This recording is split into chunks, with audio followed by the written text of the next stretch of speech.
दोस्तों धमाकेदार अपडेट अची चुकी है पंजाबी ड्रामे जी। जी हाँ दोस्तों, अज तक अपडेट दींदासीं मेगा सोप सीरियल पंजाबी ड्रामे जी नई अपडेट अची चुकी है, जैसी बेहतरीन में बेहतरीन खबर तक ॾियण वारा हूँ इन वीडियो के दोस्तों थी सके तो आखिर ताईं ॾिसंदा। इन वीडियो में अगर तकिड़ो भी पल अगर स्किप किया तो तक सारी अपडेट्स खत्म थी वेंदी। दोस्तों पंजाबी ड्रामे की वही तेज़ी से शूटिंग हली रही है, डी रात एक करे छड़िया। असगर चौधरी साहब जी इहा कोशिश है इन ड्रामे के जल्द पाँच पुजाणी ते पुजाया जो है इन के फाइनल क्या इन कोशिश में लगो पिया। डी रात कोशिश है असगर चौधरी साहब जी, ये ड्रामो तमाम जल्द फाइनल थियण वारो है।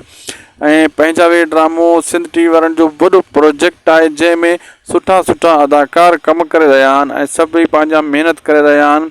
असगर चौधरी साहब कैमरामैन जो भी किरदार कंहिं टाइम करे तो, अदाकार जो किरदार भी करे तो इन ड्रामे में, डायरेक्टर जो किरदार भी करे तो इन ड्रामे में। सभई अदाकार आज इनमें अहमद अली शेख, अजीज़ कंबरानी, एस भट्टी, सतार नोहाणी सतार मजूलाड़, ओडो जो है हाजन तीवणो उर्फ सिजावल खान, मतलब टोटली अदाकार सादिया चन्ना इनमें तक नज़र इंदा। ही ड्रामो कामयाब थी चुको है दोस्तों। अगे जैसे जो पहिरों एपिसोड इंदो पोए लखन में व्यूज़ खणंदो, यो ता याद करे छो। जफ़र जिस्कानी साहब भी इन ड्रामे में आए, होदा मूसा जो भी यानी लाला रफ़ीक ज़हूर साहब जो भी चांस है इन ड्रामे में, उनजो नालो फ़िलहाल एड न थियो है, बाक़ी उनजो चांस है तो वो भी तमाम जल्द इन ड्रामे में एंट्री हणंदो पंहिंजी।